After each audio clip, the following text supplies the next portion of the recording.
Salam, perkenalkan nama saya Ignacia Santalovian Bortumanggon dengan NIM 2205020110. Di sini saya akan menjelaskan tentang hasil buah saya, di mana pada slide pertama ini adalah statistik deskriptif. Dalam gambar ini menjelaskan ringkasan tentang data untuk dua variabel, yaitu variabel berat dan tingkat kolesterol. N adalah jumlah observasi atau sampel dalam data yang untuk kedua variabel adalah 50. Range adalah tentang nilai, yaitu selisih antara nilai maksimum dan minimum. Berat sebesar 39,2, tingkat kolesterolnya adalah 88. Minimum adalah nilai terkecil dalam data, yaitu berat 25,39 dan tingkat kolesterolnya adalah 151. Maksimumnya nilai terbesar dalam data, yaitu berat 64,61, tingkat kolesterol 239.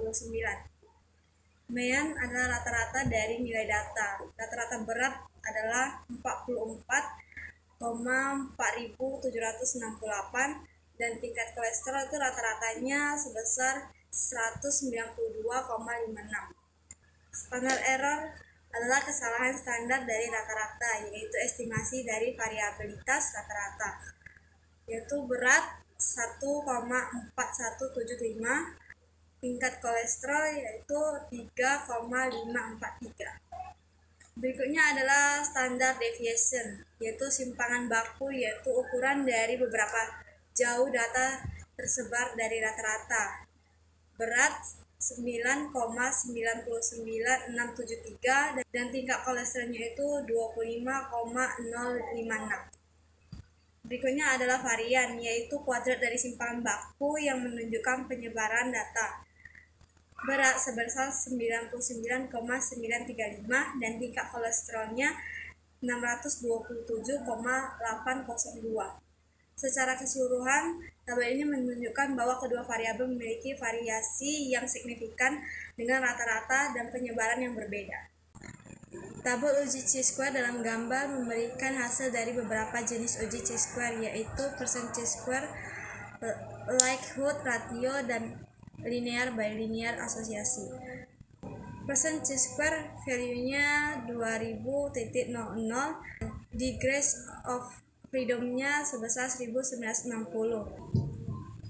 Asymptotic signifikannya sebesar 0,259.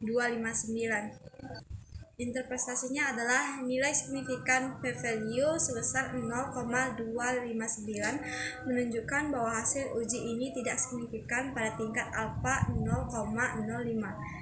Dengan kata lain, tidak ada cukup bukti untuk menolak hipotesis nol, yang berarti bahwa tidak ada asosiasi yang signifikan antara variabel yang diuji. Likelihood ratio-nya value 366,249 dan degree of freedom-nya 1960. Asymptotic signifikannya 1000. Interpretasinya adalah nilai signifikasi sebesar 1000 menunjukkan bahwa hasil uji ini juga tidak signifikan. Ini mendukung hasil dari uji percent chi-square menunjukkan bahwa tidak ada asosiasi yang signifikan antara variabel yang diuji. Linear by linear asosiasi, value-nya 2.054 dan degree freedom-nya 1. Interpretasinya adalah nilai signifikasi sebesar 0.152 menunjukkan bahwa hasil uji ini juga tidak signifikan. Ini menunjukkan bahwa tidak ada asosiasi linear yang signifikan antara variabel yang diuji. N of valid case. Jumlah kasus yang valid adalah 50. Secara keseluruhan, hasil dari berbagai uji chi-square ini menunjukkan bahwa tidak ada asosiasi yang signifikan antara variabel yang diuji, mengingat semua p-value lebih besar dari 0,05. Gambar ini menunjukkan hasil analisis regresi linear antara variabel dependent weight dan prediktor kolesterol level. Variabel yang dimasukkan dalam model adalah kolesterol level dengan metode enter, variabel dependent adalah weight. R-nya adalah 0.205, koefisien korelasi antara variabel dependen dan prediktor. R-square adalah 0.042, proporsi variansi dalam variabel dependen yang dijelaskan oleh variabel prediktor 4,2%. Adjusted R-square-nya adalah 0.022, R-square yang disesuaikan dengan jumlah prediktor dalam model. Standard error of the estimate 9.88641, kesalahan standar estimasi ukuran penyebaran yang redual. Sum of square, regressionnya 205.221, residualnya adalah 4691.574, totalnya adalah 4896.794, total variansi dalam data. Degrees of freedom, regressionnya 1, residualnya 48, totalnya 49. Mean square, regressionnya 205.221, residualnya 97.741. Statistik uji F untuk model regresinya adalah 2.100. Signifikannya 0.154, nilai P untuk uji P menunjukkan signifikasi statistik dari model regresi. Nilai P sebesar 0.154 lebih besar dari 0.05 menunjukkan bahwa model regresi tidak signifikan pada tingkat alfa 0.05. Analisis regresi menunjukkan bahwa kolesterol level tidak secara signifikan memprediksi weight. Hal ini ditunjukkan oleh nilai R-square yang rendah 0.042 dan nilai P dari uji F yang tidak signifikan 0.154.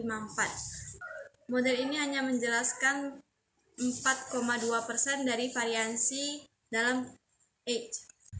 Slide ini adalah 10 data yang diambil dari SPSS dan diubah ke Excel. Dan slide ini adalah hasil penyelesaian dari rumus regresi linear. Menurut saya, prediksi yang akan terjadi adalah berdasarkan hasil analisis. Tidak ada bukti yang mendukung adanya hubungan yang signifikan antara tingkat kolesterol dan berat badan.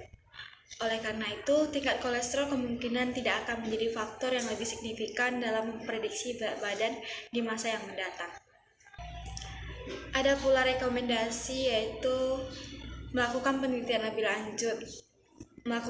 lebih lanjut dengan memasukkan variabel tambahan. Ini bisa membantu mengidentifikasi faktor-faktor yang lebih signifikan mempengaruhi berat badan. Dan berikutnya pengumpulan data yang lebih banyak. Pertimbangkan untuk mengumpulkan lebih banyak data untuk meningkatkan kekuatan statistik dari analisis. Sampel yang lebih besar mungkin memberikan wawasan yang lebih baik dan hasil yang lebih signifikan secara statistik. Dengan mengikuti rekomendasi ini, analisis dan pemahaman tentang faktor-faktor yang mempengaruhi berat badan dapat ditingkatkan, yang pada akhirnya dapat membantu dalam pengambilan keputusan yang lebih baik terkait kesehatan dan kebugaran. Baik, sekian penjelasan saya tentang hasil UAS saya. Jika ada kata-kata yang kurang dimengerti dan kurang jelas, saya minta maaf. Terima kasih sudah menonton video ini.